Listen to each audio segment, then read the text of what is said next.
George, ഈ plan B അതിന്റെ ആവശ്യം എന്താണ് ഇപ്പോൾ സംസ്ഥാന സർക്കാരിന്? അങ്ങനെ ഒരു വലിയ കുഴപ്പത്തിലാണോ സംസ്ഥാനത്തിന്റെ ഫിനാൻഷ്യൽ മാനേജ്മെന്റ് പോകുന്നത്? കേന്ദ്രത്തിൽ നിന്ന് അത്ര കണ്ട അവഗണന, ഈ 14-ാമത്തെ പേജ് മുതൽ പറയുന്ന അത്ര കണ്ട അവഗണനയുണ്ടോ ഇവിടെ? 23-ാമത്തെ പേജിൽ അത് വിശദമായിട്ടും പറയുന്നുണ്ട്. ധനകാര്യ കമ്മീഷന്റെ ഈ 10ാം ധനകാര്യ കമ്മീഷന്റെ കാലത്തെ 3.77% നിന്ന് 1.92 ആയിട്ടുണ്ട് എന്നുള്ള പതിവ് കാര്യങ്ങളെല്ലാം പറയുന്നുണ്ട്. അത്രമാത്രം പ്ലാൻ ബിയുടെ ഒരു ആവശ്യമുള്ള ഒരു സാഹചര്യത്തിലൂടെയാണോ കേരളം കടന്നു പോകുന്നത്?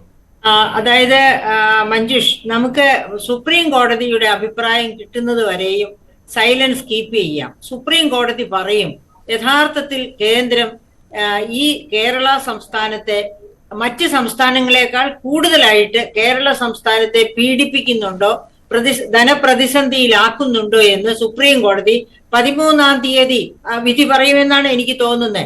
കാരണം വിശദാംശങ്ങൾ കൊടുക്കാൻ കേന്ദ്ര ഗവൺമെന്റിനോട് ആവശ്യപ്പെട്ടിരുന്നു. കേന്ദ്ര ഗവൺമെന്റ് ആ വിശദാംശങ്ങളൊക്കെ കഴിഞ്ഞ ദിവസം സുപ്രീം കോടതിയിൽ സമർപ്പിച്ചിട്ടുണ്ട്.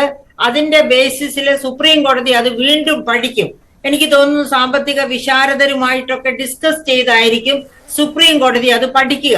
അങ്ങനെ സുപ്രീം കോടതി അത് പഠിച്ചു കഴിയുമ്പോൾ തീർച്ചയായിട്ടും വളരെ കൃത്യമായ ഒരു ഇത് നമുക്ക് അതിന്റെ ഒരു വിധി വരും. ആ വിധി വരുന്നത് വരെ നമുക്ക് കാത്തിരിക്കാം. പക്ഷെ മിസ്റ്റർ അരുൺകുമാർ കുറച്ചും കൂടി, അതായത് രോഷമടക്കി ഈ കാര്യങ്ങൾ പഠിക്കണമെന്നാണ് അരുൺകുമാറിന്റെ പാർട്ടിയിലെ നേതാക്കൾ പറയുന്നത്. എല്ലാം വിശ്വസിക്കാൻ നിൽക്കരുത്. എനിക്ക് അരുൺകുമാറിനോട് വളരെ സ്നേഹമുണ്ടായിരുന്നു, ആദരവുണ്ടായിരുന്നു. കാരണം വളരെ ബാലൻസ്ഡ് ആയിട്ട് സംസാരിക്കുന്ന ഒരു യുവാവായിരുന്നു. പക്ഷെ ഇപ്പൊ അത് കുറച്ച് രോഷാകുലനാകുകയും അതിൽ നിന്ന് കുറച്ച് താഴേക്ക് വരികയും ചെയ്യുന്നോ എന്നെനിക്കൊരു സംശയം. ഞാൻ അരുൺകുമാർ അവസാനം പറഞ്ഞ ആ കാര്യം, ഒരു കാര്യം മാത്രം ഞാൻ പറയാം.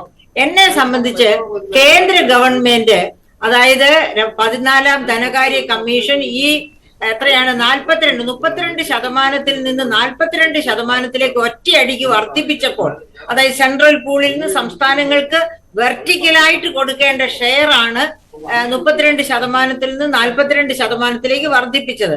അപ്പൊ അത് നരേന്ദ്രമോദി പ്രധാനമന്ത്രിയായി വന്നപ്പോൾ അത് ഇത്തിരി കൂടിപ്പോയി, ഒരു കടന്ന വർദ്ധിപ്പിക്കലായി പോയി എന്ന് പറഞ്ഞ് നമുക്കറിയാം, നമ്മൾ കേട്ടു. അതായത് അദ്ദേഹം തന്നെ, പ്രധാനമന്ത്രിയും നീതി ആയോഗിന്റെ വൈസ് ചെയർമാനും കൂടി YVR റെഡ്ഡിയെ കണ്ട് ഇതൊരു 33% കുറയ്ക്കണമെന്ന് ആവശ്യപ്പെട്ടു.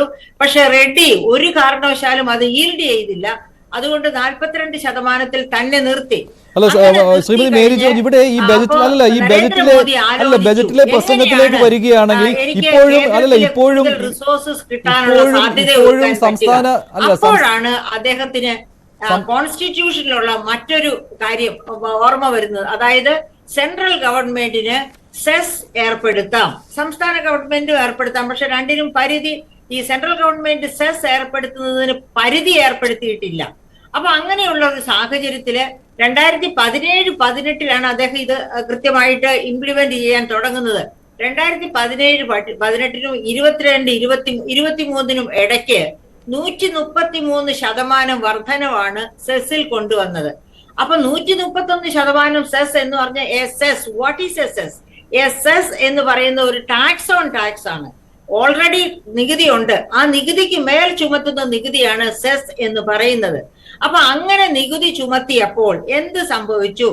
ടാക്സിന്റെ മുകളിൽ, ഉദാഹരണത്തിന് പെട്രോളിയം ഉൽപ്പന്നങ്ങളിൽ നികുതി വർദ്ധിപ്പിച്ച് സെസ് ചുമത്തിയത് അതൊരു വലിയ വരുമാന മാർഗമായിട്ട്, തന്നെയുമല്ല സംസ്ഥാനങ്ങളുമായിട്ട് പങ്കിടേണ്ടാത്ത വരുമാന മാർഗമായിട്ട് സെൻട്രൽ ഗവൺമെന്റ് കണ്ടു. അങ്ങനെയാണ് ഈ 133% വർധനവ് സെസ്സിൽ ഈ പറയപ്പെട്ട 2017, 18, 22, 23 ഇടയ്ക്ക് വരുത്തിയത്.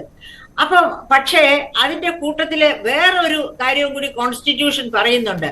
അങ്ങനെ സെസ് ചുമത്തി പിരിച്ചെടുക്കുന്ന തുക സെൻട്രൽ ഗവൺമെന്റിന്റെ പരിധിയിൽ മാത്രമുള്ള കാര്യങ്ങൾക്ക് ചെലവഴിച്ചുകൂടാ, അത് സംസ്ഥാനങ്ങളുമായിട്ട് പങ്കിടുന്ന പദ്ധതികൾക്ക് ചെലവഴിക്കാവൂ എന്നുണ്ട്.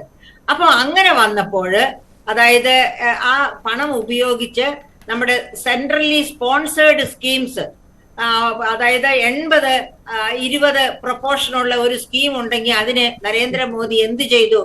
ആ ഫണ്ട് കൊടുത്ത് അത് കൂട്ടാമെന്നല്ല വിചാരിച്ചത്. ആ ഫണ്ട് കൊടുത്തുകൊണ്ട് തന്നെ നരേന്ദ്രമോദി അതിനെ 80 എന്നുള്ളത് 60:40 ഈ തരത്തില് അതിൽ ചില മാറ്റങ്ങൾ വരുത്തി.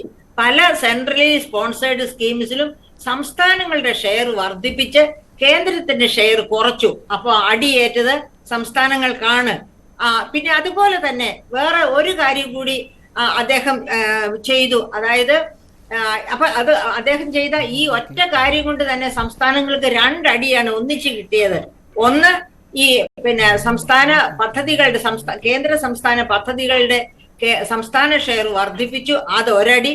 രണ്ടാമത്തെ അടി, സെസ് കേന്ദ്രം ഏർപ്പെടുത്തുമ്പോൾ തീർച്ചയായിട്ടും അതേ ഉൽപ്പന്നത്തിൽ വീണ്ടും ഉയർന്ന സെസ്സോ നികുതിയോ മേരി ജോർജ്, അത് ശരിയാണ്. ഈ സെസ് ഏർപ്പെടുത്തി അല്ലല്ല സംസ്ഥാനങ്ങളെ വീർപ്പ് മുട്ടിക്കുന്നു എന്നുള്ള കാര്യം ശരിയാണ്. അല്ല, ഇവിടെ സംസ്ഥാനങ്ങൾക്ക് ഒരു ബുദ്ധിമുട്ട് അനുഭവപ്പെടുന്ന ഈ 2 അടികൾ, ഇത് വേണമെങ്കിൽ നമ്മുടെ സംസ്ഥാനത്തിന്റെ പ്രതിസന്ധിയുടെ ഒരു 25% ഇത് മൂലമാണെന്ന് പറഞ്ഞാൽ ഞാൻ അംഗീകരിക്കാം. പക്ഷെ ഫിനാൻസ് കമ്മീഷൻ വഴിയായിട്ട്, അതായത് 2.52% നിന്ന് 15ാം ധനകാര്യ കമ്മീഷൻ 1.93% ഡെവല്യൂഷൻ കുറച്ചത് ഒരു 6 പ്രിൻസിപ്പിൾസിന്റെ ബേസിസിലാണ്. അതിലെ ചില പ്രിൻസിപ്പിൾസ് ഒക്കെ കേരളത്തിന് എതിരാണ്. ഞാൻ അതിന്റെ ഡീറ്റെയിൽസിലേക്ക് പോകുന്നില്ല. നമ്മുടെ ചർച്ച മുഴുവൻ അങ്ങനെ പോകും, ബജറ്റിനെ പറ്റി പറയാൻ പറ്റാതെ വരും. പക്ഷെ ഒരു കാര്യം ഓർമ്മിക്കുക, ഇത് അതായത് പോപ്പുലേഷൻ പോളിസി അനുസരിച്ച് പോപ്പുലേഷൻ കുറച്ചു കൊണ്ടുവന്ന കേരളത്തിന് അത് ഒരു 15% നഷ്ടം വരുത്തി. പക്ഷേ ഡെമോഗ്രാഫിക് പെർഫോമൻസ് എന്ന് പറഞ്ഞ് വേറൊരു നോമുണ്ട്. അതനുസരിച്ച് 12.5% നമുക്ക് കൂടി കിട്ടി. അപ്പൊ നെറ്റ് നമുക്ക് നഷ്ടം വന്നത് 2.5% മാത്രമേ ഉള്ളൂ ആ വകയില്. അപ്പൊ ഇത് തന്നെ ഇതേ നഷ്ടം നമുക്കുണ്ടായ അതേ നഷ്ടം തന്നെ തമിഴ്നാടിനും അതുപോലെ കർണാടകയ്ക്കും നമുക്കുണ്ടായതിൽ കൂടുതൽ നഷ്ടം ഈ വകയിൽ ഉണ്ടായത് കർണാടകയ്ക്കാണ്. നമുക്ക് 0.57%